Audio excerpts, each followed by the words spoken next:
University మంచి భవిష్యత్తు కోసం తెలుగు విద్యార్థులు ఇష్టపడే యూనివర్సిటీ. కాల్ 9059052378 9059052379.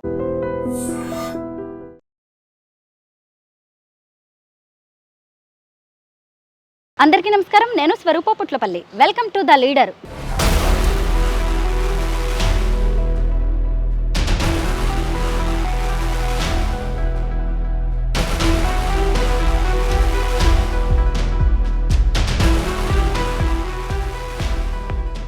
బీఆర్ఎస్ పార్టీ ఆవిర్భవించి 25 సంవత్సరాలు పూర్తి చేసుకున్న సందర్భంగా నిర్వహిస్తున్న రజతోత్సవ సంబరానికి కౌంట్ డౌన్ మొదలైంది.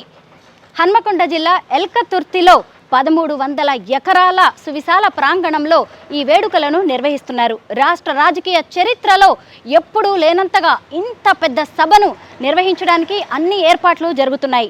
ఎమ్మెల్యే మాజీ మంత్రి జగదీష్ రెడ్డి గారి ఆధ్వర్యంలో సూర్యాపేట జిల్లా నుంచి అన్నదాతలు ఎడ్ల బండ్లతో ఎల్కతుర్తి సభా ప్రాంగణానికి తరలి వెళ్తున్నారు. ప్రస్తుతం నేను సూర్యాపేటలోని జగదీష్ రెడ్డి గారి ఇంటి వద్ద ఉన్నాను. ఆయనతో మాట్లాడి ఈ రజతోత్సవ వేడుకలకి సంబంధించిన అనేక విషయాలు తెలుసుకుందాం రండి.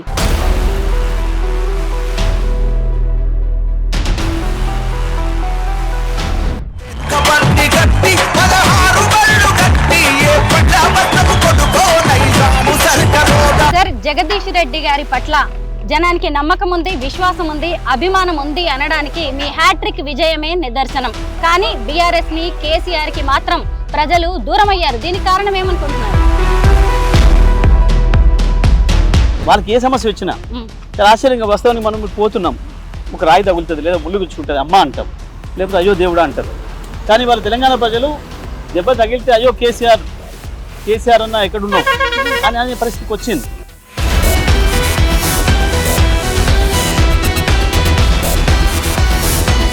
కాళేశ్వర నిర్మాణాల్లో నాణ్యత లోపాలు కావచ్చు, లేదంటే అవినీతి కావచ్చు, మరి వీటి సంగతి ఏంటి సార్? ఇక్కడ ఏ సమస్య లేదు. మన ఇప్పుడు కాళేశ్వరం పంపు ఆన్ చేసి నీళ్ళు ఇవ్వడానికి ఏ ఆటంకము లేదు. మేము ఛాలెంజ్ చేసినాం, పార్టీగానే ఛాలెంజ్ చేసినాం. ఇవాళ కాళేశ్వరం కేసీఆర్ గారికి అప్పచెప్పండి, 3 రోజుల్లో సూర్యాపేట వరకు మేము తీసుకొస్తాము అని చెప్పి ఛాలెంజ్ చేసినాం చాలా సందర్భాలు.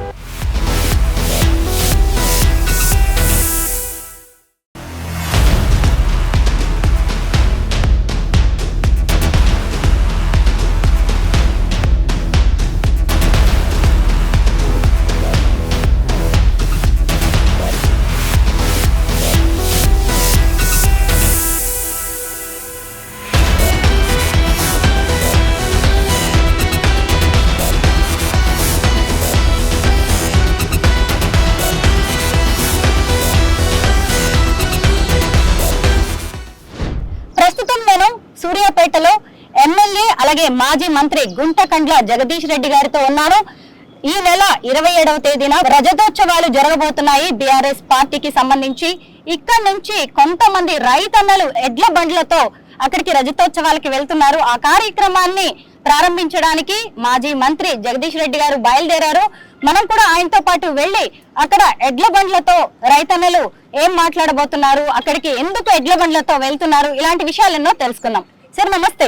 నమస్తే స్వరూప్ గారు. వెళ్దామా సార్? ఎక్కడ, ఏ గ్రామంలో జరగబోతోంది? నిమ్మికల్ మా దగ్గర ఇక్కడ దండుమైసమ్మ అని చెప్పి బాగా ఒక ప్రాశస్త్యం ఉన్న దేవాలయం ఉంటుంది.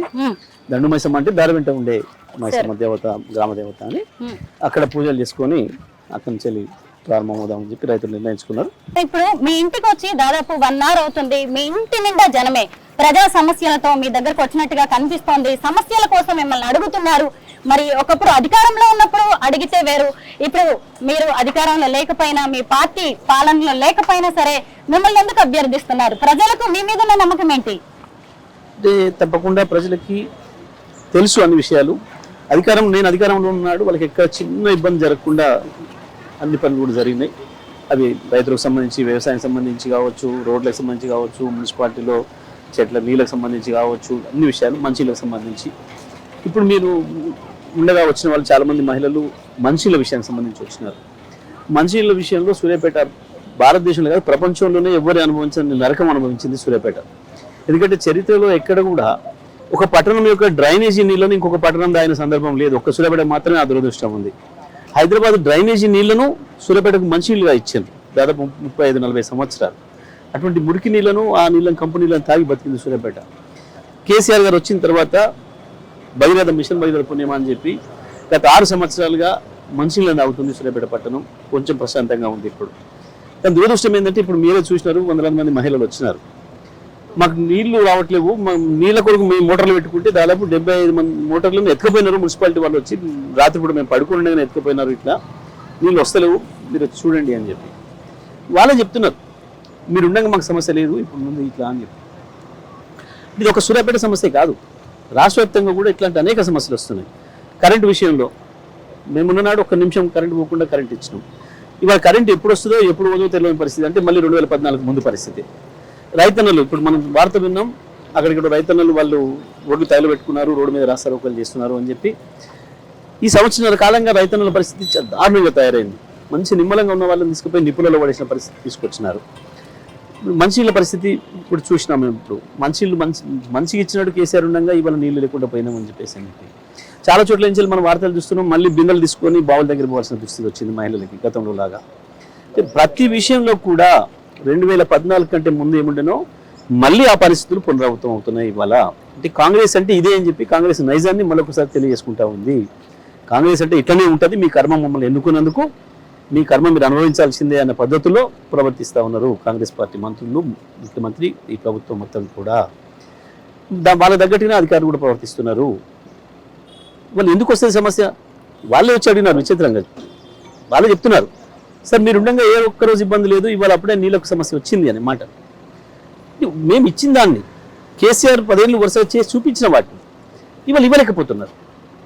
అది కరెంటు కావచ్చు, సాగునీళ్ళు కావచ్చు, తాగునీళ్ళు కావచ్చు.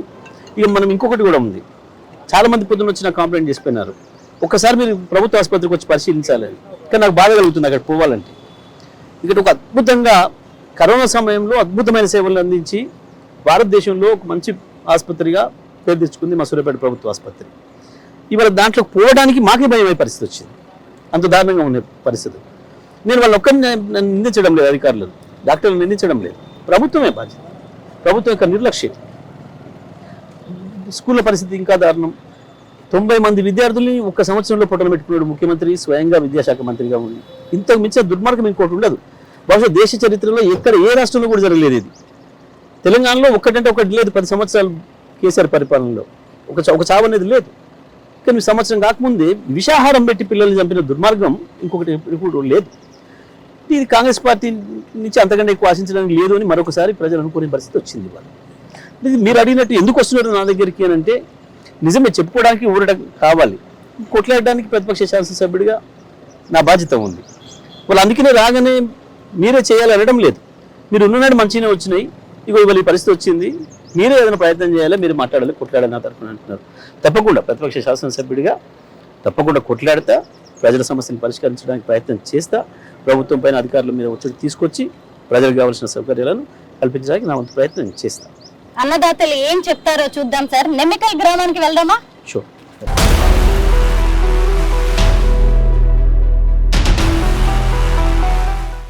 బండెంక బండి గట్ట పలారు బల్లు గట్ట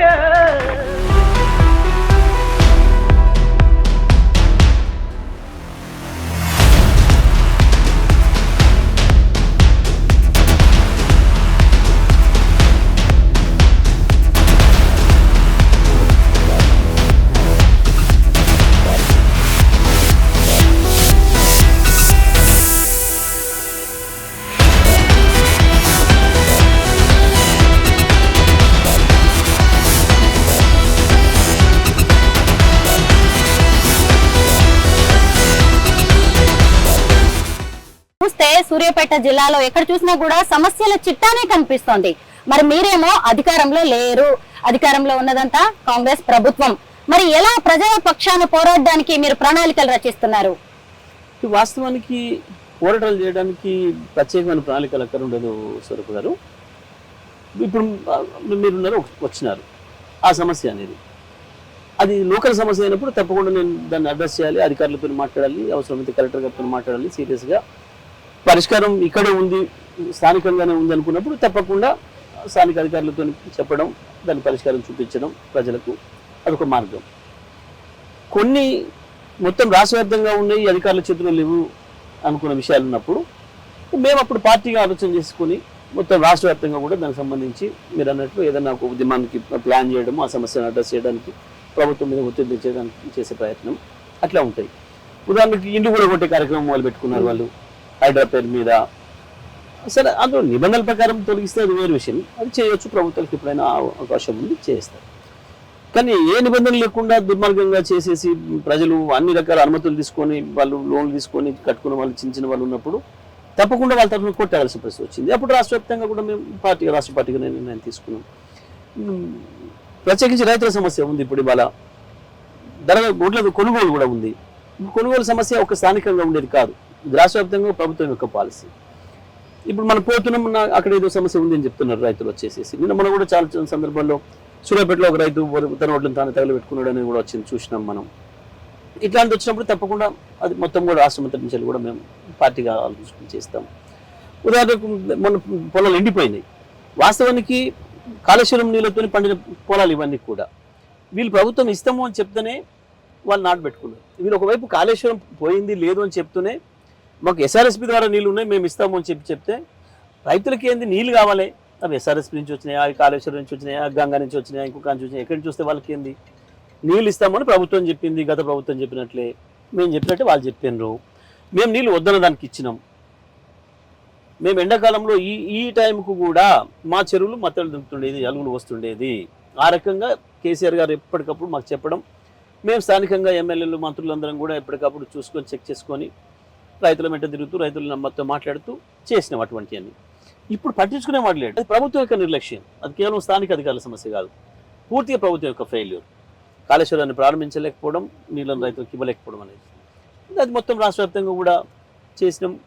కేసీఆర్ గారు మాకందరూ కూడా ఉత్తర్వులు ఇచ్చారు, చేయాలి, పెద్ద ఎత్తున పోరాటం చేయండి, ప్రభుత్వం దృష్టి తీసుకురండి అని చెప్పి ఆ రకంగా చేస్తాం. ఇక కొన్ని చిన్న స్థానిక సమస్యలు వస్తుంటాయి, చిన్న ఏదో భూమి సమస్య అని కానీ ఇంకేదో ఉద్యోగం సమస్య అని కానీ ఇటువంటి చిన్నవి వస్తుంటాయి. చిన్నవి స్థానికంగా మా చేతిలో ఉండి మేము ఇక్కడ మాట్లాడగలిగి అధికారులతో మాట్లాడితే పరిష్కారం అయితే అనుకునేవి కూడా చేస్తాం. పెద్ద సమస్యలు అయినప్పుడు ప్రభుత్వం యొక్క నిర్లక్ష్యం వల్లనో ప్రభుత్వం యొక్క మోసపూరిత వైఖరి వల్లనో వచ్చే సమస్యలు అన్నప్పుడు తప్పకుండా దాన్ని పార్టీగా ఆలోచన చేసేసి పార్టీగా తీసుకుంటాం. సార్, కాళేశ్వరం నీళ్లు రావట్లేదు, దాని వెనక ఉన్నది ఖచ్చితంగా కాంగ్రెస్ ప్రభుత్వ వైఫల్యం అని మీరు అంటున్నారు.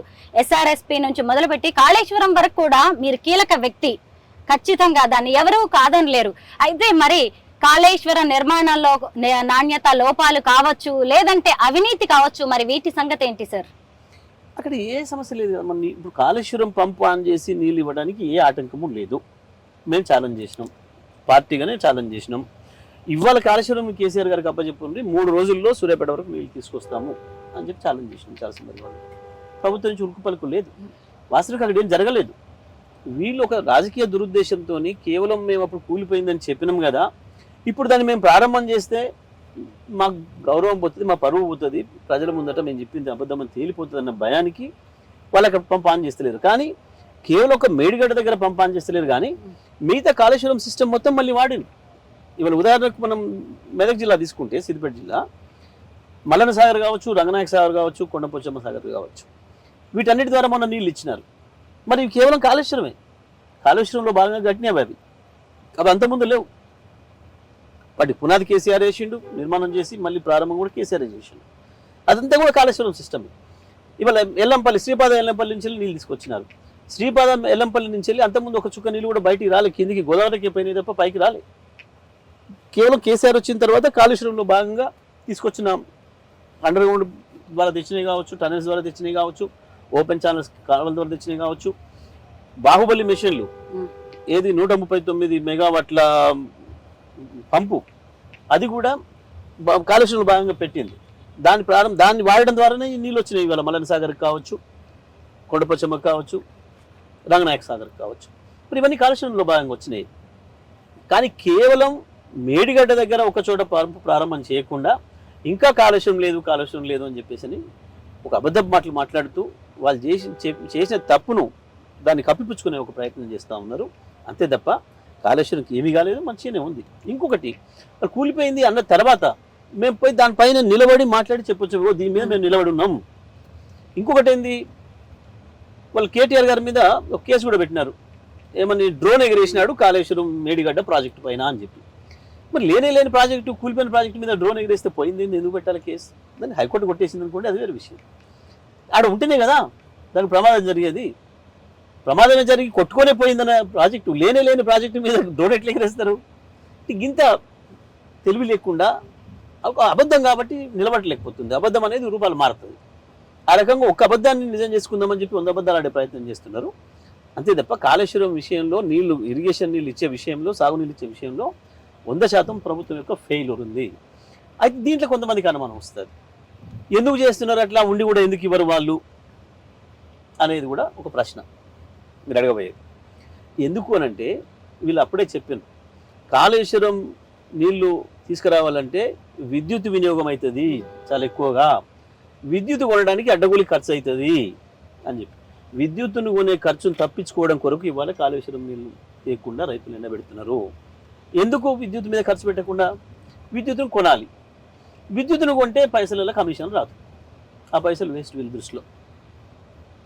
కమిషన్ రాని పని ఏది కూడా వేస్ట్ కాంగ్రెస్ పార్టీ దృష్టిలో. కమిషన్ రాని పని అంటే ఇది నిరుపయోగమైన పని, మనకి ఏంటి లాభం, మనకు లాభం లేని పని మనం ఎందుకు చేయాలి, ప్రజలకైతే కావచ్చు మనకేముంది అన్న భావన. దాంతోనే ఇవాళ వీళ్ళు కరెంటు కొనడం లేదు, కాళేశ్వరం ఆన్ చేయడం లేదు, ఇంతే తప్ప వీళ్ళు దీంట్లో ఏం లేదు. కాళేశ్వరం నిర్మించిన చరిత్ర రికార్డు ఖచ్చితంగా బీఆర్ఎస్ కే దక్కుతుంది. అలాగే ఏకంగా జాతీయ హోదా కావాలి అంటూ కేంద్రంతో కొట్లాడిన చరిత్ర కూడా మీ పార్టీకే దక్కుతుంది. అలాంటి ఈ కాళేశ్వరాన్ని సక్సెస్ కానివ్వకుండా అడ్డుకుంటున్నారు అంటారా? ఎందుకంటే ఆ క్రెడిట్ కూడా మీ అకౌంట్ లో పడే అవకాశం ఉందని. 100% అందులో డౌటే లేదండి, మీరు అన్నది వాస్తవం. కేసీఆర్కి కాళేశ్వరంతోనే రైతాంగంలో ఒక మంచి పేరు వచ్చింది. ఆ రైతుల్ని కేసీఆర్ నుంచి విడిదీయాలన్న ఒక కుట్రతోనే ఆనాడు కేంద్రం, బీజేపీ పార్టీ, కేంద్ర ప్రభుత్వము, కాంగ్రెస్ పార్టీ, తెలంగాణ కాంగ్రెస్ పార్టీ కలిసి చేసినాయి. ఆ రోజు మోడీ గారు కావాలని చెప్పి, ఎన్నికల ముందు కావాలని చెప్పి హడావుడిగా ఒకటే రోజుల ఎంక్వైరీ పంపించేసేసి నివేదిక వచ్చినట్టు అంతా ఢిల్లీలో కూర్చొని తయారు చేసి, ఎవడు రాలే, అధికారి రాలే, ఎవడు వచ్చి చూడలే కాళేశ్వరం వైపు, అది ఎక్కడుందో కూడా ఎవరికి తెలియదు. ఢిల్లీలో అక్కడనే కూర్చొని ఒక నివేదిక రాసి కేసీఆర్ వ్యతిరేకంగా వెంటనే రిలీజ్ చేశారు పేపర్లకు, ఇది ఎన్నికల్లో దాని ప్రభావం పడాలి అని.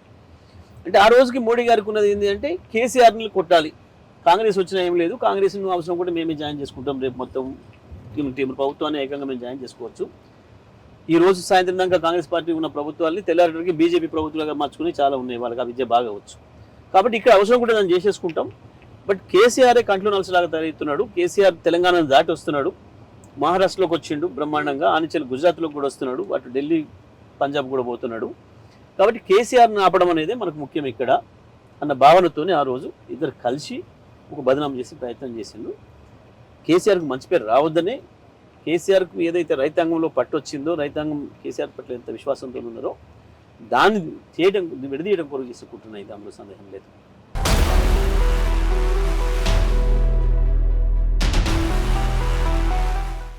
బండెంక బండి గట్ట 16 బళ్ళు గట్ట.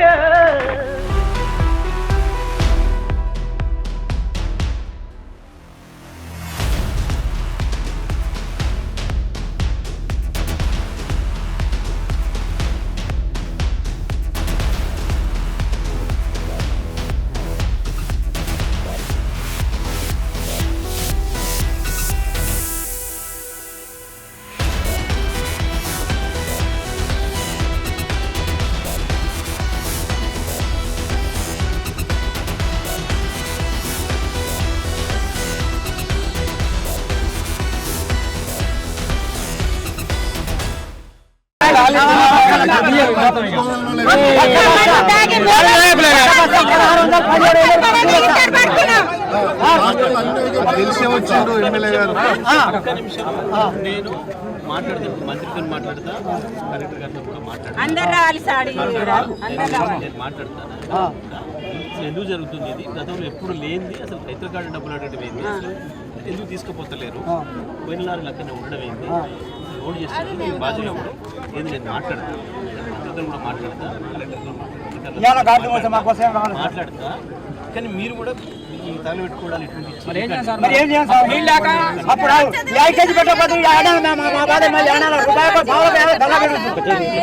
కొట్లాడదాం అందరం కలిసి. నేనేమంటానంటే అందరం కలిసి కొట్లాడదాం. మీ ఒక్కరి సమస్యనే కాదు ఇది. నాకు ఇప్పుడు 10 చోట్ల నుంచి ఫోన్లు వచ్చినాయి.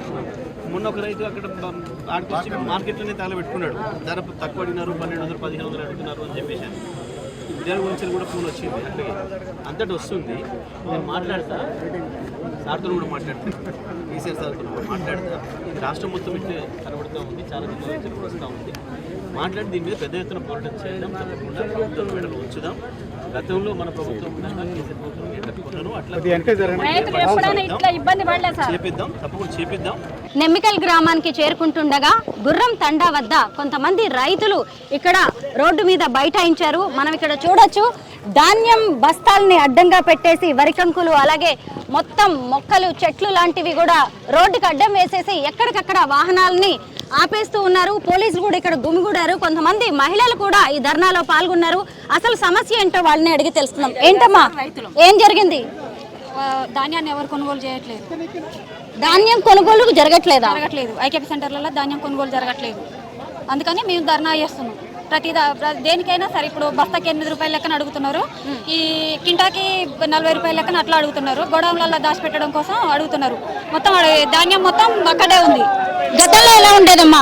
గతంలో బాగుంది, ఇదంతా ఇబ్బంది లేదు. అసలు మంచిగా జరిగింది. ఇంతవరకు ఈ 5-6 ఏళ్ల నుంచి అసలు ఏ ఇబ్బంది లేదు. ఈసారి ఫస్ట్ టైం. అమ్మ, మీ డిమాండ్ ఏంటి? మా ధాన్యం కొనుగోలు చేయాలి. ఇప్పుడు మీరు ఇట్లా ధర్నా చేస్తే మీ సమస్యకు పరిష్కారం దొరుకుతుందా? సమస్య అంటే పైన ఉన్న వారికి అందరికి మా సమస్య అర్థం కావాలని మేము ధర్నా చేస్తున్నాం. మరి కొనుగోలు కావాలని ధర్నా చేస్తున్నాం మేము రైతులు. ఇప్పుడు ఎన్ని రోజులుగా మీరు ఇలాగా ఇబ్బందులు పడుతున్నారు? నెల అయింది.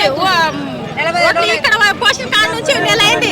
కానీ ఇప్పుడు కాట అయిన కాడ నుంచి 10 రోజులు అవుతుంది. బస్తాలు కొన్ని పోయినాయి, 2 రోజులు పోయినాయి, మిగతా ఇన్న పోయినాయి, 2 రోజులు పోయినాయి, అన్లోడ్ కాలే. ఇన్ని ఉన్నాయి బస్తాలు. నిన్న బస్తాలు కూడా కాట అయినా కూడా ఇన్న ఉన్నాయి బస్తాలు. లారీ రావట్లేదు, పోవట్లేదు. ఇదే మాకు న్యాయం కావాలి. గతేడాది ధాన్యం కొనుగోలు అనేది ఎలా జరిగింది? గతేడాది ఎలా చేశారు? గతాలు మంచిగా జరిగినాయి, మంచిగా పోయినాయి. కానీ ఈ సంవత్సరమే కిటికల్లో ఉంది. కొంచెం మాకే ఇబ్బంది అవుతుంది. అమ్మా, గతేడాది ఇదే టైంలో ఆయనే సీఎం గా ఉన్నారమ్మా. ఆయన సీఎంగా ఉన్నా కూడా మాకు న్యాయం అప్పుడు మంచిగా ఉన్నాయి, అప్పుడు మంచిగా పోతున్నాయి. ఎప్పుడు ఇబ్బంది పడలే. కానీ ఈ సంవత్సరమే ఇబ్బంది పడుతున్నాం.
బండి గట్టే 16 బళ్ళు గట్టే.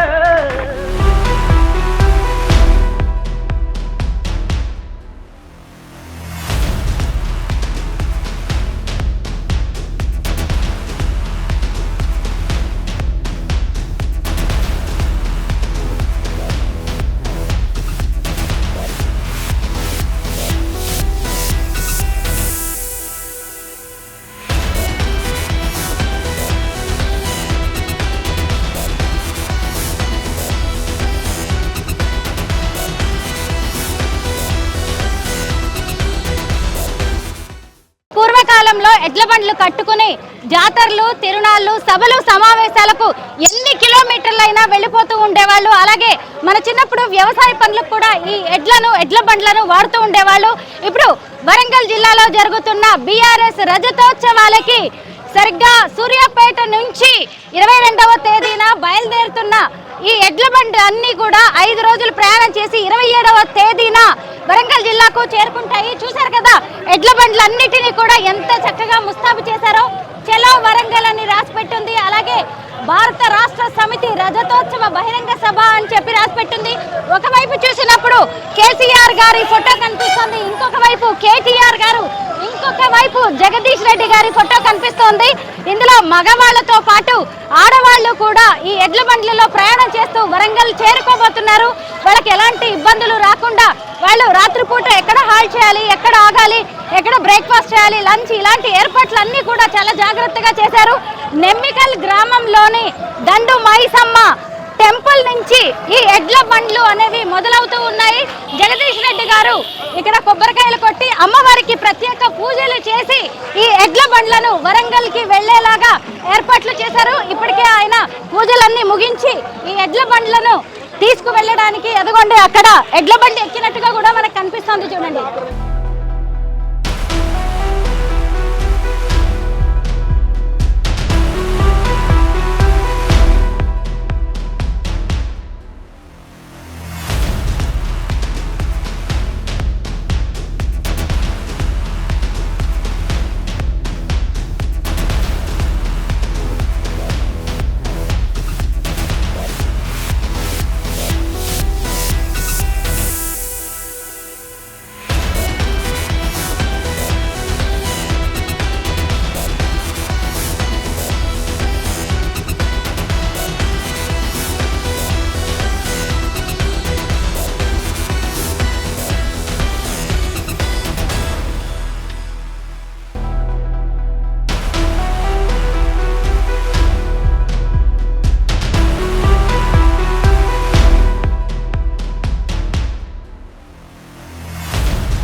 అన్నదాత అంటేనే ఎద్దు, వ్యవసాయం.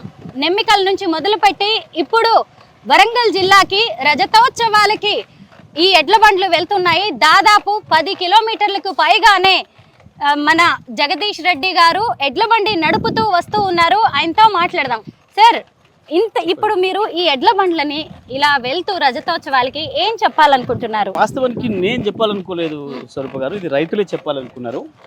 ఈ రైతులు 15 రోజుల క్రితం నా దగ్గరికి వచ్చినారు. సార్, వరంగల్లో సభ కదా, కేసీఆర్ సభ, మేము బండ్లు కట్టుకొని పోదాం అనుకుంటున్నాం, పోవచ్చా అని చెప్పేసి వచ్చినారు. పోవచ్చు, కానీ మరి కొంచెం కష్టంతో కూడుకున్న విషయం, ఈ ఎండలు ఉన్నాయి, ఇబ్బందులు ఉంటాయి, మరి ఎట్లా పోతారు అని చెప్పేసి నేను వాళ్ళని అడిగినప్పుడు వాళ్ళు ఒక మాట చెప్పిండ్రు. వాళ్ళు చెప్పిన మాకు ఒక మాట వింటే ఎంత ఆశ్చర్యంగా అనిపించింది నాకంటే, సార్ ఈ ఎండలదేమో సార్, మేము మా బతికి ఎండలు పడింది, మంచిగా నిమ్మలంగా నీడలు ఉంటుంది, కేసీఆర్ నీడల అనవసరంగా ఆయన పోగొట్టుకొని నిప్పుల పడ్డట్టు మా బతుకు. ఇక ఆ బాధల ముందట ఈ ఎండలు మాకేం సమస్య, ఈ ఎండలు పెద్ద లెక్క కాదు మాకు, మేము ఎప్పుడు ఉండేదే ఎండల, వ్యవసాయమే మా ఎండ కదా అని చెప్పి మేము పోతాం ఎట్టి పరిస్థితులు అని చెప్పేసి చెప్పినారు వాళ్ళు.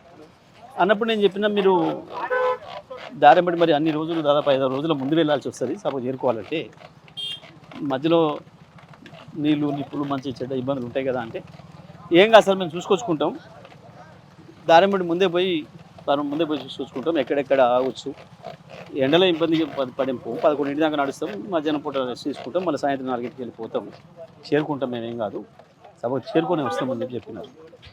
మరి ఈ బండ్లు ఇవన్నీ లారీలు ఇవన్నీ వస్తాయి, మరి సభ నాడు ఇబ్బంది అయింది అంటే కూడా వాళ్ళు చెప్పారు. ఇంత స్పష్టంగా ఉన్న రైతులు అంటే, సార్ మేము పొద్దున సభ నాడు 10 లోపలే మేము గ్రౌండ్లో చేరుకుంటాం, ఓ పక్కన ఇడుచుకొని ఉంటాం మేము ఇబ్బంది కాకుండా, మళ్ళీ అన్నీ వెళ్ళిపోయాక తెల్లవారి పొద్దుగాల బయలుదేరుతాం, మాకు ఎవరికి ఆటంకం కాకుండానే మేము ఏర్పాటు చేసుకుంటామని చెప్పి వాళ్ళు పోయి చూసుకొని రావడం జరిగింది. అంతా కూడా ఈ ఏర్పాటు చేసుకున్నారు.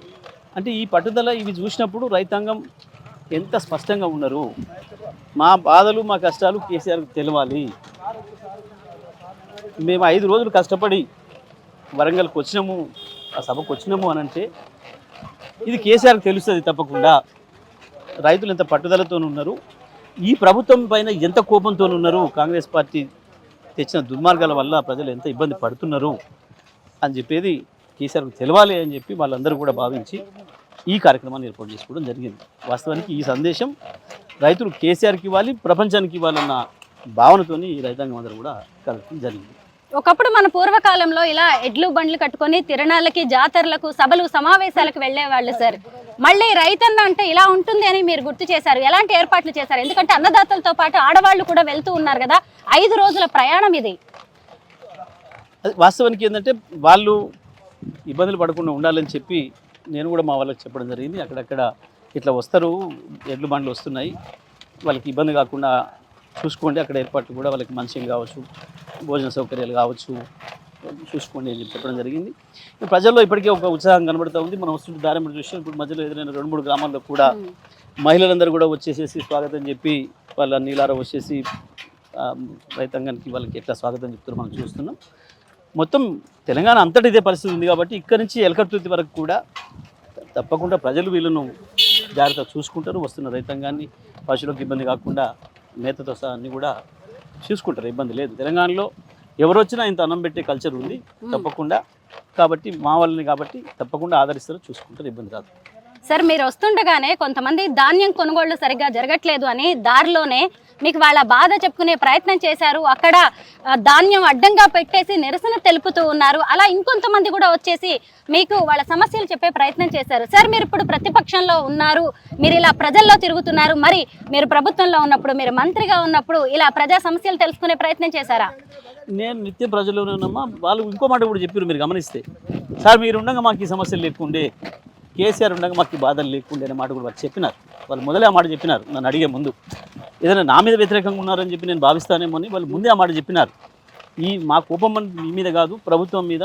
మీరు ప్రభుత్వంలో ఉన్నాడు, మాకు చిన్న ఇబ్బంది రాకుండా చేసినారు అని చెప్పి వాళ్ళు గమ్మత్తుగా విన్నాను. నేను కూడా మొదటిసారి నాకు ఆశ్చర్యం చేసింది ఏంటంటే, ఎక్కడ ఏ మిల్లుకైతే ఇక్కడి నుంచి వెళ్ళి ధాన్యం తీసుకుపోయినరో ఆ మిల్లులలో ధాన్యాన్ని తిప్పుకోకుండా 6 రోజుల నుంచి వెళ్ళి లారీలు అక్కడే ఉంచుకున్నారు. ఇప్పుడు రైతులు రమ్మంటున్నారు, రైతులు వచ్చేసేసి బస్తాకు 10 రూపాయలు ఇస్తేనే దించుకుంటారట అని చెప్పి. ఇంతకు మించిన దుర్మార్గం ఇంకొకటి ఉండదు. అసలు ఇటువంటి దుర్మార్గం జరుగుతుంది తెలంగాణలో కూడా మేము ఊహించలేదు. చాలా ఆశ్చర్యంగా అనిపించింది నాకు ఆ మాట వింటేనే. అసలు రైతు అక్కడికి వెళ్ళడం ఏంది, రైతుకి ఏం సంబంధం? ఇక్కడ రైతు ఐకేపీ సెంటర్లోనే ప్రభుత్వానికి హ్యాండ్ ఓవర్ చేసిండు, ఇక్కడి నుంచి వెళ్ళిపోయినాయి. అసలు అవి ఏ రైతు అనేది తెలవడానికి అవకాశం కూడా లేదు. ఎందుకంటే అన్నీ తీసుకున్న తర్వాత బండ్లలో పంపించేది ఐకేపీ కేంద్రాలు, వాళ్ళ బాధ్యత, కమిషన్ తీసుకునేది వాళ్ళు కాబట్టి. కానీ చాలా విచిత్రంగా ఈ ధాన్యం ఎవరిదో ఆ రైతులే రమ్మను, వస్తే 10 రూపాయలు ఇస్తే తీసుకుంటాం, లేకపోతే లేదు అని చెప్పి మిల్లర్లే దౌర్జన్యం చేసే పరిస్థితి వచ్చింది అని అంటే ఇది స్పష్టంగా ప్రభుత్వం యొక్క వైఫల్యం. మంత్రులు వాళ్ళ కమిషన్లు వాళ్ళు తీసుకొని దళారీలకు, మిల్లర్లకు రైతాంగాన్ని అప్పచెప్పినారు. గొర్రెను కషాయవాడికి అప్పచెప్పిన పద్ధతుల్లో రైతాంగాన్ని దళారులకు అప్పచెప్పినారు దుర్మార్గంగా. దానివల్లనే ఇటువంటివన్నీ జరుగుతున్నాయి. నిజమే రైతులు బాధపడుతున్నారు. ఇప్పుడు నేను వెళ్ళాలి, మళ్ళీ వెనక్కి వెళ్ళి వాళ్ళకి ఆ మాట ఇచ్చే నేను వచ్చినాను. లేకపోతే వాళ్ళు ఫోన్ ఇచ్చేటట్లు నన్ను రానిచ్చే పరిస్థితి లేకుండే. నేను వస్తాను మీ కేంద్రానికి, కొనుగోలు కేంద్రానికి చెప్పినాను. అధికారులను కూడా, కలెక్టర్తో కూడా మాట్లాడి చెప్తానని చెప్పిన. వాళ్ళ సమస్యల పరిష్కారం కొరకు చేయాల్సిన అవసరం ఉంది. తప్పకుండా వాళ్ళ కొరకు ఎంతైనా కొట్టాడాల్సిన అవసరం ఉంది. మేము మంత్రిగా ఉన్నాడు, కేసీఆర్ ముఖ్యమంత్రిగా ఉన్నాడు, ఎక్కడ చిన్న సమస్య రానిలే రైతు. ఈ ఒక్క వరి ధాన్యమే కాదు, ప్రతి ధాన్యాన్ని కొన్నాం. ఆఖరికి జొన్నలు, ఎర్రజొన్నలు, పొద్దుతిరుగుడుతో సహా శనగలు అన్నీ కూడా ప్రతిదాన్ని కూడా మొక్కలతో సహా అన్నీ కొన్నాడు కేసీఆర్ గారు. రైతాంగానికి ఇబ్బంది రానివద్దు అని చెప్పి ఇంత పెద్ద బడ్జెట్ పెట్టుకుంటున్నాం. 2-2.5 లక్షల కోట్ల బడ్జెట్ పెడుతున్నాం. రైతుల కొరకు ఇంకో 10,000 ఖర్చు పెడదాం, నష్టమేంది, రైతే కదా మనం బతికిస్తుంది అన్న భావన కేసీఆర్లో ఉండేది. అందుకే రైతాంగానికి ఎప్పుడు కూడా ఇబ్బంది రానియలేదు. మేము మంత్రులు, ఎమ్మెల్యేలు, మా ప్రజాప్రతినిధులు అందరం కూడా నిత్యం ప్రజల్లోనే ఉన్నాం, కొనుగోలు కేంద్రాల వద్ద ఉన్నాం. తడిసిన ధాన్యాన్ని కూడా కొనిచ్చినాం. మేము మిల్లర్ని సంజాయించి, నువ్వు 1,00,000 బస్తాలు కొంటున్నావు, అందులో 10 బస్తాలు బాగలేకపోతే పోయింది, కలిపేసే, నీకేమైనా కలిసి వస్తుంది. కానీ ఆ రైతు ఒక్కడిది కదా, మనం మొత్తం నష్టపోతాడు కదా, ఒక రైతు 10 బస్తాలు పోతాయి అని చెప్పి ఆ పద్ధతిలో కన్విన్స్ చేసి మేము కొనిచ్చినాం. అట్లా రైతాంగానికి ఇబ్బంది లేకుండా చేసినాం. మేము నిత్యం ప్రజల్లోనే ఉన్నాం. సార్, జగదీష్ రెడ్డి గారి పట్ల జనానికి నమ్మకం ఉంది, విశ్వాసం ఉంది, అభిమానం ఉంది అనడానికి మీ హ్యాట్రిక్ విజయమే నిదర్శనం. సార్, మీరు 2014లో గెలిచారు, 18లో గెలిచారు, 23లో మీరే మళ్ళీ ఎమ్మెల్యే. అంటే ప్రజలు మిమ్మల్ని నమ్ముతున్నారు. కానీ బీఆర్ఎస్ని, కేసీఆర్కి మాత్రం ప్రజలు దూరం అయ్యారు. దీనికి కారణం ఏమనుకుంటున్నారు? అంటే అట్లా అనడానికి లేదు. వాస్తవానికి కేసీఆర్ పైన ఇంకెక్కువ విశ్వాసం ఉంది. మేము గెలిచామంటే కూడా కేసీఆర్ గారి పైన ఉండే విశ్వాసంతోనే మేము కూడా గెలిచాం. కొంత మా పని విధానం కూడా తోడవుతుంది. కానీ వాస్తవానికి ఇప్పుడు ప్రజలు ఇవాళ ఎట్లా తలుచుకుంటున్నారు కేసీఆర్ మనం చూసినాం. ఎక్కడికి వెళ్ళినా వాళ్ళకి ఏ సమస్య వచ్చినా చాలా ఆశ్చర్యంగా వాస్తవానికి మనం పోతున్నాం, ఒక రాయి తగులుతుంది లేదా ముళ్ళు గుచ్చుకుంటుంది అమ్మ అంటాం, లేకపోతే అయ్యో దేవుడా అంటారు. కానీ వాళ్ళ తెలంగాణ ప్రజలు దెబ్బ తగిలితే అయ్యో కేసీఆర్ అన్న ఎక్కడున్నావు అనే పరిస్థితికి వచ్చింది. అంటే ఆ రకంగా కష్టాల్లో ఉన్నప్పుడు కేసీఆర్ని గుర్తు చేసుకునే పరిస్థితి మనం చూస్తూ ఉన్నాం. దురదృష్టం ఏంటంటే ప్రజలు కాంగ్రెస్ పార్టీ ఇచ్చిన హామీల వల్ల మోసపోయినరు, ఎక్కువ వస్తాయన్న ఒక నమ్మకం, ఏమో చూద్దాం ఒకసారి అన్న భావన ప్రజల్ని ఆ వైపు కదిలి మార్చింది. అది దురదృష్టంగా ఇవాళ భావిస్తున్నారు. ఇవాళ ఒక మాటలు చెప్పాలంటే ఆ రకంగా కేసీఆర్ పైన విశ్వాసం ఉండి పొరపాటున కాంగ్రెస్ ఓట్లేసిన వాళ్ళు ఎవరైతే ఉన్నారో ఇలా వాళ్ళందరూ కూడా ఈ సభకు, వరంగల్ సభకు పోవాలి, మేము చేసిన తప్పును కొంచెం ప్రక్షాళన చేసుకోవాలన్న భావన ఇలా ప్రజల్లో కనబడుతుంది. తప్పకుండా కేసీఆర్తోనే ఏదైనా కేసీఆర్ వల్లనే అందరం తప్ప వేరే కాదు. సార్, దాదాపు మీరు ఇంటర్వ్యూలు ఇస్తూ కూడా 10 కిలోమీటర్ల వరకు మీరు ఎడ్ల బండి నడిపారు. ఇప్పుడు నాకు ఇంటర్వ్యూ ఇస్తూ కూడా పక్కన పెద్ద బస్సు వస్తుంటే కూడా ఈ ఎడ్లని భలే మేనేజ్ చేశారు. ఒకవైపు చర్నాకౌలతో వీటిని కొడుతున్నారు, ఎందుకంటే ఎడ్లని హ్యాండిల్ చేయడం అంటే మామూలు విషయం కాదు. కారు స్టీరింగ్ తిప్పినట్టు కాదు, బాగా ఎక్స్పీరియన్స్ ఉన్నట్టుంది వ్యవసాయంలో. సార్, ఎప్పుడైనా చిన్నప్పుడు ఎడ్ల బండి నడిపిన జ్ఞాపకాలు గుర్తొస్తున్నాయా? నేను ఇప్పుడు కూడా వ్యవసాయం చేస్తా, ఇప్పటికి వ్యవసాయమే. నాకు రాజకీయాలు అనేది ప్రధానం కాదు. వాస్తవానికి నేను రాజకీయ నాయకుని కాదు, తెలంగాణ ఉద్యమం కొరకు కేసీఆర్తో కలిసిన తప్ప, లేకపోతే నాకు ఎమ్మెల్యే కావాలి, మంత్రి పదవులు కావాలనే కోరిక లేదు. నేను మొదటి నుంచి రైతునే, వ్యవసాయదారునే, ఇప్పటికి కూడా వ్యవసాయదారునే. నేను రెగ్యులర్గా చేసే పనే. వాస్తవానికి నాగలి దున్నటం అనేది కావచ్చు, ఇల్లు బండి అనేది కావచ్చు, ఇవన్నీ కూడా నాకు చాలా బాగా ఆత్మీయంగా ఉంటాయి. నాకు వాస్తవానికి నేను కాస్త నాకు రిలాక్స్ కావాలంటే నేను పొలం దగ్గరికి వెళ్తే తప్ప నాకు రిలాక్స్ అనేది వ్యవసాయం, రిలాక్స్ అనేది ఆవులు, రిలాక్స్ అనేది పశువులు. ఎందుకంటే నిజంగా ఈ పనులన్నీ పాలిటిక్స్ కోసం చేస్తే వచ్చేవి కాదు, ఎందుకంటే అది మీ బ్లడ్లోనే ఉన్నట్టు కనిపిస్తూనే ఉంది సార్. వాస్తవానికి నేను వ్యవసాయదారుని, వ్యవసాయ కుటుంబం నుంచి వచ్చిన వాడిని. నేను పూర్వం నుంచి కూడా వ్యవసాయమే. నాకు ఇష్టమైన వృత్తి, వ్యాపకం కూడా వ్యవసాయం. బాగుంది సార్, మీతో ఈ ప్రయాణం మాకు చాలా సంతోషాన్ని ఇచ్చింది. బండెనక బండి గట్టే 16 బళ్ళు గట్టే ఏ బండ్లే వస్తావు కొడుకో నైజాము సరుకరోడా.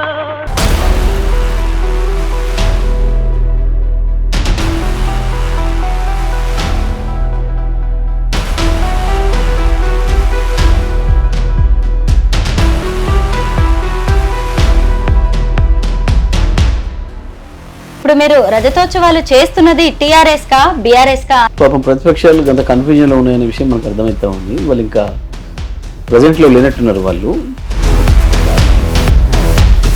ఇప్పుడు లీగల్గానే బీఆర్ఎస్తోనే ఎలక్షన్ కూడా పోయినాం మేము. సార్, ముందుగా మీరు కూడా వింటూనే ఉండొచ్చు, ఇప్పుడు మీరు రజతోత్సవాలు చేస్తున్నది టీఆర్ఎస్ కా, బీఆర్ఎస్ కా అని ప్రతిపక్షాలు కామెంట్స్ చేస్తూ ఉన్నాయి. మీరేం చెప్తారు సార్? పాపం ప్రతిపక్షాలు అంత కన్ఫ్యూజన్లో ఉన్నాయనే విషయం మనకు అర్థమవుతా ఉంది. వాళ్ళు ఇంకా ప్రజెంట్లో లేనట్టున్నారు. వాళ్ళు టీఆర్ఎస్ని మేము బీఆర్ఎస్గా మార్చుకున్నాం. ఇప్పుడు లీగల్గానే బీఆర్ఎస్తోనే ఎలక్షన్ కూడా పోయినాం మేము మొన్న. అంత స్పష్టంగా ఉంది. మేము ప్రతి చోట కూడా బీఆర్ఎస్ రజతోత్సవాలు వాళ్ళందరికీ అర్థమయ్యేటట్టు ఇక్కడ గోడల మీద కూడా రాయించి పెడుతున్నాం. పాపం వాళ్ళకి కన్ఫ్యూజన్ ఉండకూడదని. మాకేం కన్ఫ్యూజన్ లేదు, ప్రజలకేం కన్ఫ్యూజన్ లేదు. పాపం కన్ఫ్యూజన్ కాంగ్రెస్ పార్టీకో బీజేపీకి ఉండే అవకాశం ఉంది. సార్, నిజంగా కూడా టీఆర్ఎస్ నుంచి బీఆర్ఎస్ గా మార్చిన తర్వాత కొంత ప్రజలతో ఆ అనుబంధం ఏమన్నా తగ్గినట్టుగా మీకేమనిపించట్లేదు? ఇక్కడ ఏమీ లేదు తేడా, ఇంకా ఎక్కువనే వచ్చింది అనుబంధం. పక్క రాష్ట్రాల నుంచి కూడా వచ్చింది. పక్క రాష్ట్రాలలో కూడా బీఆర్ఎస్ పార్టీ రావాలని చెప్పి, కేసీఆర్ కావాలని చెప్పి డిమాండ్ మొదలైంది. వాస్తవానికి మాకేం ఎక్కడ కూడా ఏం చిన్న నష్టం జరగలేదు. ఎందుకంటే మా జెండా రంగదే ఉంది, మా గుర్తు అదే ఉంది. టీ బదులు బి వచ్చింది అంతే. తెలంగాణ బదులు భారత్ అని వచ్చింది. కాబట్టి ప్రజలు కూడా దాన్ని పాజిటివ్గా రిసీవ్ చేసుకున్నారు. ధరణి ఏర్పాటులో మీరు కూడా ఒక కీలక వ్యక్తి సార్. ఇప్పుడు ధరణిలో అవినీతి అవకతవకలు అనుకుంటా ఇప్పుడు మళ్ళీ భూభారతి చట్టాన్ని తీసుకొచ్చారు. దీని మీద మీ అభిప్రాయం ఏంటి? ప్రభుత్వాలు, పార్టీలు మారినప్పుడల్లా ఇలా పథకాలని, స్కీమ్స్ని మారుస్తూ పోతూ ఉంటే ప్రజల్లో మరి ఒక రకమైన గందరగోళం ఏర్పడే అవకాశం లేదంటారా? వాస్తవానికి కాంగ్రెస్ పార్టీకి పరిపాలన చేత కావడం లేదు. ఇచ్చిన హామీల నుంచి తప్పించుకోవడం కొరకు రకరకాల జిమ్మిక్కులతో రకరకాల విన్యాసాలు చేసి, డైవర్షన్ పాలిటిక్స్ చేసి ప్రభుత్వాన్ని ఏదో అట్లా డొలుపుతున్నారు. వాస్తవానికి ధరణి అనేది ప్రజలకు రక్షణ కొరకు తీసుకొచ్చిన చట్టం. ధరణిలో ఏమీ లేదు ప్రత్యేకత. మీ భూమి ఉంది. మీ భూమి గతంలో మీకు తెలియకుండానే ఇతరుల పేరు మీద మారిపోయేది. విఆర్ఓ నుంచి మొదలు పెడితే సిసిఎల్ఏ దాకా రెవెన్యూ సెక్రటరీ వరకు ఎవరి ఇష్టం వచ్చిన పద్ధతిలో వాళ్ళని మీ భూమి మీ అనుమతి లేకుండా రాసేసేవాళ్ళు వేల పేరు మీద. కాస్తులో అని లేదా పట్టాలో అని చెప్పి మార్చి ఇష్టం వచ్చినట్టు రాసే అవకాశం వాళ్ళ చేతిలో ఉండేది. దాని ద్వారా ప్రజలు బాగా నష్టపోయినారు మొత్తం. మీ భూమి 50 సంవత్సరాల క్రితం ఎప్పుడో మీ నాయన మీ తాత కొన్న భూమిని కూడా మీ పేరు మీద లేదు, అది మీరు కూడా చూసుకోలేదు. ధరణితోని పూర్తి హక్కులు ఎవరి ఆస్తికి వాళ్ళకే ఇచ్చిండు కేసీఆర్. వాళ్ళ తమ్ము పెడితే తప్ప వాళ్ళ భూమి వాళ్ళ ఆస్తి ఇంకోరి పేరు మీదకి ఇంకోరికి మారకుండా ఉండే కట్టుదిట్టమైన చర్యలు తీసుకున్నారు కేసీఆర్. దాంట్లో కొన్ని చిన్న చిన్న విషయాలకు సంబంధించి ఇవ్వాల్సిన రిలీఫ్ ఇంకా ఇవ్వలేకపోయినాం. ఎందుకంటే ఏ చట్టమైనా వచ్చిన తర్వాత దాన్ని కొంత మార్పులు చేస్తూ ప్రజలకు కావాల్సిన పద్ధతుల్లో తీసుకొస్తారు. ఇది సహజమైన విషయం ఎక్కడైనా సరే, ఏ దేశంలోనైనా ఎక్కడైనా. ఇక్కడ ఉదాహరణకు ఒక 200 ఎకరాల భూమి ఉంది, ఒకే సర్వే నెంబర్. దాంట్లో 1 ఎకరం భూమి ఫారెస్ట్ దను, 1 ఎకరం భూమి గవర్నమెంట్ దను ఉంటే అధికారులు గుడ్డిగా 200 ఎకరాలను కూడా బ్లాక్లో పెట్టినారు. ఎందుకంటే తెలంగాణలో దురదృష్టవశాత్తు ఈ ప్రభుత్వం చేసిన చర్యల వల్లనే భూమి విషయంలో కొంత కన్ఫ్యూజన్స్ క్రియేట్ చేసి పెట్టినారు. ఎప్పుడు కూడా భూమిని మారుస్తున్నప్పుడు లేదా ఒక సర్వే నెంబర్లో చిన్న చిన్న కమితాలు జరుగుతున్నప్పుడు వాటికి సరైన పద్ధతుల్లో డిమార్కేషన్ చేసి బై నెంబర్ ఇచ్చి చేసిన చరిత్ర లేదు మన దగ్గర గతంలో. వీళ్ళే కదా, ఈ మహానుభావులే కదా 60 ఏళ్ళు పరిపాలించింది. ఒక సర్వే నెంబర్లో 100 ఎకరాల భూమి ఉంటే మీకు, మీ కెమెరామెన్కి, ఆయనకు 10 మందికి ఉందనుకోండి. 10 మందికి ఆ సర్వే నెంబర్ వేసి రాసినారు, ఉత్తనే బై నెంబర్ వేసినారు తప్ప ఇగో ఈ బై నెంబర్ అంటే ఇది ఇక్కడ ఈ ప్రాంతము ఇది అని చెప్పి భౌగోళికంగా ఫిజికల్గా చూపించి మ్యాప్ గీసేసి మన పేర్ల మీద రిజిస్ట్రేషన్ చేయలే. ఆ వెసులుబాటు గతంలో ఇవ్వలేదు. దానివల్ల చాలా గందరగోళాలు ఉన్నాయి దాంట్లో. అటువంటివన్నీ మార్చాలని చెప్పి కేసీఆర్ గారు ధరని తీసుకొచ్చి ఎవరి భూమి మీద వాళ్ళకి హక్కు ఉండాలని చెప్పి ఇప్పటి నుంచి వెళ్ళి ఎవరు రిజిస్ట్రేషన్ చేసుకున్నా ఏది చేసుకున్నా మీకు డయాగ్రామ్ చేసుకోవాలి. మీకు ఒకే సరైన 10 ఎకరాలు ఉంది, 2 ఎకరాలు అమ్ముతున్నారు. ఏ ప్రాంతంలో అమ్మినారు, ఎములకు అమ్మినారు అనేది కూడా స్పష్టంగా కనిపించాలి, కోఆర్డినేషన్స్లో పెట్టి చేయాలి అని చెప్పేసి తీసుకొచ్చినాం మేము. అయితే అట్లా కొన్ని విషయాలలో ఇంకా వెసులుబాటు ఇవ్వాల్సింది ఉండే మేము దాన్ని రిఫైన్ చేస్తూ వచ్చిన క్రమంలో సడన్గా ఎన్నికలు వచ్చినాయి. మేము రైతు సదస్సులు పెట్టి దీన్ని మార్చాలి, కొన్ని ఉన్నాయి, ప్రజలకు కొన్ని ఇబ్బందులు ఎదురైనాయి అని చెప్పి కేసీఆర్ గారు దృష్టికి తీసుకుపోయిన తర్వాత మారుద్దాము అని చెప్పి రైతు సదస్సులు పెట్టి 1 నెల రోజులు అన్నీ కూడా ఓపెన్ చేసేసి మళ్ళీ ఇవన్నీ కూడా ఇటువంటి చేంజెస్ చేసి ఎవరిది వాళ్ళకి చేసేసి మళ్ళీ క్లోజ్ చేయాలని అనుకున్నాం. మేము అప్పుడు ప్రోగ్రామ్ ఇచ్చినాం వాస్తవానికి రైతు సదస్సులకు, కానీ అనుకోకుండా వరదలు రావడం, ఆకస్మికంగా ఆ కార్యక్రమం వాయిదా పడడం, ఈ లోపల ఎన్నికలు రావడం జరిగిపోయింది. ఇది ఒకవైపు. ఇప్పుడేం జరిగింది, భూభారతి తెచ్చి ఇది భూభారతి కాదు భూహారతి అని తొందరలో తేలిపోతుంది. నేను ఎందుకంటున్నానంటే మీరు విన్నారు గత 2-3 సంవత్సరాలుగా కాంగ్రెస్ వాళ్ళు కావచ్చు, బీజేపీ వాళ్ళు కావచ్చు ధరణి పైన చేసిన విమర్శలన్నీ కూడా విన్నారు. ఎవరు ఆక్రమించారు భూముల్ని, ఇంకోరు చేసిండ్రని. ఒక్క ఇన్సిడెంట్ ఎక్కడన్నా మీరు చూసినారా, విన్నారా వాళ్ళ నోటి నుంచి? పలానా కాడ ఇగో ఈ స్వరూప గారి భూమిని ఇగో ఈయన ఆక్రమించినాడు, ఈ పార్టీ నాయకుడు ఆక్రమించినాడు, ఈయన ఆక్రమించినాడు అనేది ఎక్కడన్నా ఒక్క ఇన్సిడెంట్ విన్నారా? ఎక్కడ లేదు. ఉత్తదే ఒక గోబెల్స్ ప్రచారం చేసినారు తప్ప భూములు దూసుకున్నారు, ఇది దూసుకున్నారు. అసలు ట్రాన్స్ఫర్ చేసేందుకు అవకాశమే లేకుండా మేము చేసింది ఏంది, స్వరూప పేరు మీద ఉన్న భూమి స్వరూప అక్కడికి వచ్చేసేసి రిజిస్ట్రేషన్ ఆఫీస్కి వచ్చి తమ్ చేస్తే తప్ప ఇంకోటి పేరు మీద మారకుండా మేము చేసింది. ఇది మార్చే అవకాశం ఎక్కడిది ఇంకక్కడ? ఇప్పుడు వీళ్ళు చేసిన పని ఏంది, మీ భూమి మీద మీకు హక్కు లేకుండా చేసినారు. ఇప్పుడు మీ భూమిని మీకు తెలియకుండానే మీ ఊర్లో విఆర్ఓ వారి పేరు మీద రాసేయచ్చు. మళ్ళీ పాత పద్ధతుల్లో వీళ్ళు ఏ రకంగా అయితే దుర్మార్గాలు చేసినరో మళ్ళీ వాటిని తీసుకొచ్చి ప్రవేశపెట్టినరు. ఇప్పుడు విఆర్ఓనే కాదు, విఆర్ఓ మారవచ్చు, ఎంఆర్ఓ మారవచ్చు, ఆర్డీఓ మారవచ్చు, కలెక్టర్ మారవచ్చు, సీసీఎల్ఏ మారవచ్చు, రెవెన్యూ సెక్రటరీ మారవచ్చు. ఎవరైనా సరే మీ భూమిని మీకు సంబంధం లేకుండా మీ పేరు లేకుండా ఇంకోటి పేరులోకి ఎంటర్ చేయొచ్చు. ఇది ఇప్పుడు తీసుకొచ్చింది వీళ్ళు. దీనివల్ల లాభం జరుగుద్దా, నష్టం జరుగుద్దా, ప్రజల తొందరలోనే ప్రజల అనుభవంలోకి వస్తుంది. గింతే భూభారతి కాదు, అది భూహారతి అయితే తప్పకుండా. దీంతో మళ్ళీ కొట్లాటలు, గందరగోళాలు, మళ్ళీ శాంతి భద్రత సమస్య వస్తుంది తెలంగాణలో వీళ్ళు చేసిన పని వల్ల. ఇటీవల కాంగ్రెస్ ప్రభుత్వం రేషన్ షాపుల్లో సన్న బియ్యాన్ని పంపిణీ చేస్తోంది. పేదల పెన్నిధిని అని చెప్పుకున్న కేసీఆర్ ఎందుకు దొడ్డు బియ్యానికే పరిమితమయ్యారు? వాస్తవానికి సన్నబియ్యం మేమే ఇచ్చినామమ్మా గతంలో. స్కూళ్ళు హాస్టళ్లలో మేమే ఇచ్చినాం. అంతకుముందు వాళ్ళు మాకంటే ముందు ఉన్నారు. 2004 నుంచి 14 వాళ్ళే ఉన్నారు. ఇంకా అంతకుముందు చాలా రోజులు ఉన్నారు. మరి అప్పుడేమి ఇయ్యలే వీళ్ళు. ఇప్పుడు కొత్త గుడిపడ్డోళ్ళు యారు కదా వీళ్ళు. మేము కొత్తగా వచ్చిన ఓకే వేరే విషయం. మాకంటే ముందున్నోలే కదా, అప్పుడు ఇచ్చిందా? ఇయ్యలే. స్కూళ్ళలో కూడా దొడ్డు బియ్యం పురుగులన్నం పెట్టారు. వీళ్ళ సన్నబియ్యం ఇచ్చారు కాదు, మొదలు స్కూళ్ళలో పిల్లల్ని చంపకుండా ఉండండి. మొదలు స్కూళ్ళకు మేము సన్నబియ్యం ఇచ్చి స్కూళ్ళకు హాస్టళ్ళకి ఇచ్చి పెంచి పోషించింది మేము. ఒక పద్ధతిగా ఒక మంచి ఆరోగ్యకరమైన వంటలు పెట్టింది మేము, ఇచ్చింది మేము. ఈ సన్నబియ్యాన్ని కూడా చాలా సందర్భాల్లో మేము ఇచ్చినాం. సివిల్ సప్లై షాపుల ద్వారా మేము ఇచ్చినాం. గతంలో మేము ప్రచారం చేసుకోలే. ఈ రకంగా ఒక ప్రోగ్రామ్ పెట్టుకొని డబ్బా కొట్టుకునే పని మేము చేసుకోలే. రొటీన్గా ఇచ్చినాం. సన్నబియ్యం అందుబాటులో ఉన్నప్పుడు సన్నబియ్యం ఇచ్చినాం, దొడ్డు బియ్యం అందుబాటులో ఉన్నప్పుడు దొడ్డు బియ్యం ఇచ్చినాం మేము. కానీ మేము ప్రచారాలు చేసుకొని ఉదరగొట్టుకొని మేము చేయలే. రుణమాఫీ చేసినామని ఉదరగొడతారు. ఇప్పుడు ఏం చేసినారు? ఏ ఊరికి వెళ్ళినా మీకు రైతులు చెప్తారు. అప్పుడే రైతు భరోసా ఇచ్చేసినామని చెప్పేసి ఉదరగొడుతున్నారు. ఏమి ఇచ్చారో మీకు తెలుసు. ఉద్యోగాలకు ఒక నోటిఫికేషన్ ఇవ్వలేదు, ఉద్యోగాలు ఇచ్చినామని చెప్పేసిస్తున్నారు. ప్రజల్లో ఏముందో భావన మీకు తెలుసు. ఇది కూడా అంతే. ఇవ్వాల్సిందే, తప్పకుండా ఇవ్వాల్సిందే. ప్రభుత్వమైనా ఇస్తుంది. వాస్తవానికి ఏంది, రెండు ఉంటాయి మన దీంట్లో. గతంలో సన్నబియ్యం మన దగ్గర తక్కువ పండించేవాళ్ళు. మొత్తం భారతదేశంలో తక్కువ, తెలంగాణలో కూడా తక్కువనే పండించేవాళ్ళు. ఈ మధ్యకాలంలో గత 3-4 సంవత్సరాలుగా నెమ్మదిగా సన్నబియ్యం పండించేది ఎక్కువైంది. ఇప్పుడు అవి అందుబాటులోకి వచ్చినాయి. వీళ్ళు దొడ్డు బియ్యం ఇద్దామన్నా ఇవ్వలేరు. ఎందుకంటే సన్నోడ్లు ఎక్కువ పండిస్తున్నారు కాబట్టి రైతులు. అవి అందుబాటులోకి వచ్చినాయి కాబట్టి ఇచ్చిండ్రు. దానికి వీళ్ళు డబ్బా కొట్టుకుని ప్రచారం చేసుకుంటున్నారు. దాంట్లో గొప్ప విషయం ఏం లేదు. గతంలో కూడా మేము చాలా సందర్భాల్లో ఇదే సివిల్ సప్లైస్ ద్వారా సన్నబియ్యం అందుబాటులో ఉన్నప్పుడు సన్నబియ్యం కూడా ఇచ్చినాం. కాంగ్రెస్ ప్రభుత్వం హామీలు ఇచ్చి అధికారంలోకి వచ్చిన 6 గ్యారంటీల అమలు ఎలా జరుగుతోందని మీరు అనుకుంటున్నారు? 6 గ్యారంటీలు కాదు కదా, 1/2 గ్యారంటీ కూడా అమలు జరగలేదు. ఇది నేను అనడం కాదు, ప్రజలు అనుకుంటున్నారు. రుణమాఫీ ఒక పెద్ద ఫార్స్. రైతు భరోసా అడ్రస్ లేదు. బోనసు పెద్ద బోగసు. అసలు రైతులు పండించిన వడ్లను కొనడానికే దిక్కు లేదు వీళ్ళకు. రైతుల విషయంలో అన్ని రకాల ఫెయిల్ అయినారు.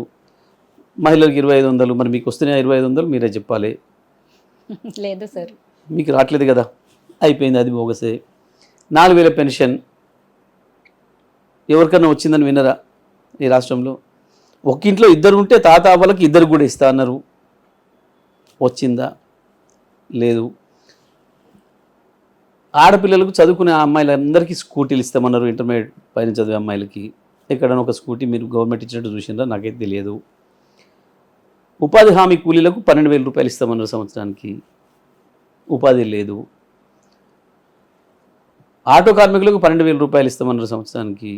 ఉన్నదే పోయింది, వాళ్ళు ఆత్మహత్యల పాలవుతున్నారు. ఉద్యోగాలు 2 లక్షలు అన్నారు. 2 ఉద్యోగాలు కూడా నోటిఫికేషన్ లేదు ఇప్పటి వరకు. మేము ఇచ్చిన వాటికి ఇప్పుడు సర్టిఫికేట్లు ఇచ్చేసేసి సంకలు కొట్టుకుంటున్నారు. కానీ యువతకు తెలుసు వీళ్ళు చేసేది మోసం అనే విషయం. నేను నోటిఫికేషన్లు ఇచ్చిన వాటిని తీసేసే కదా చెప్పాలి 2 లక్షలు అనే విషయం. తీస్తేనే కదా మిగతా ఉండేది. అక్కడ మోసమే. విద్యార్థులకు 5 లక్షల రూపాయల కార్డు ఏదో ఇస్తానని చెప్పిండు. పాపం వాళ్ళు ఎదురు చూస్తూ ఉన్నారు. కార్డు ఎప్పుడు వస్తుంది అని. అది అవుతుంది. మరి ఇట్లా ఏది నెరవేరినట్టు? ఇంకా 6 గ్యారెంటీలలో ఇవన్నీ 6 గ్యారెంటీలలోనే ఉన్నాయి. ఒక్కటంటే ఒకటి అమలు కావాలి. పేరుకు ఉచిత బస్సులు పెట్టిరు, బస్సులు తగ్గించిండ్రు, కొట్టుకొని చేస్తున్నారు. దాంట్లో పాపం మగవాళ్ళ పరిస్థితి దారుణం అయిపోయింది. ఈ డబ్బులు పెట్టి ఆర్టీసీ బస్సులు ఎందుకు ఎక్కాలని చెప్పి పాపం వాళ్ళు ప్రైవేట్ కార్లలో దాంట్లో ప్రయాణం చేస్తున్నారు. నాకు సూర్యాపేటలో అనుభవం. రోజు 130 taxi vehicles Suryapet bus stand నుంచి వెళ్ళి హైదరాబాద్కు విజయవాడ నడుస్తున్నాయంట. ఎందుకు అని అంటే మహిళలు ఏమో పాపం బస్సులు ఎక్కుతున్నారు, మగవాళ్ళు బస్సులు ఎక్కి అది టికెట్ కొనుక్కున్న సీట్ లేదు, నిలబడిపోయి ఏడ ఇబ్బంది పడాలని చెప్పి వెనకాల ట్యాక్సీ కార్ పెట్టుకొని పోతున్నారట. ప్రతి బస్ వెనకాల ఒక ట్యాక్సీ కార్ పోతుందట. వాళ్ళే చెప్తున్నారు. ఈ పరిస్థితి ఉంది. చాలా సందర్భాల్లో విన్నాం మనం. పాపం అమ్మాయిలు మేము పరీక్ష మిస్ అయినామని, మేము ఆఫీస్ మిస్ అవుతున్నామని, వీళ్ళు ఉచితంగా పెట్టడం వల్ల నష్టం జరుగుతుంది అని చెప్పేసి గొడవ చేస్తూ ఉన్నారు.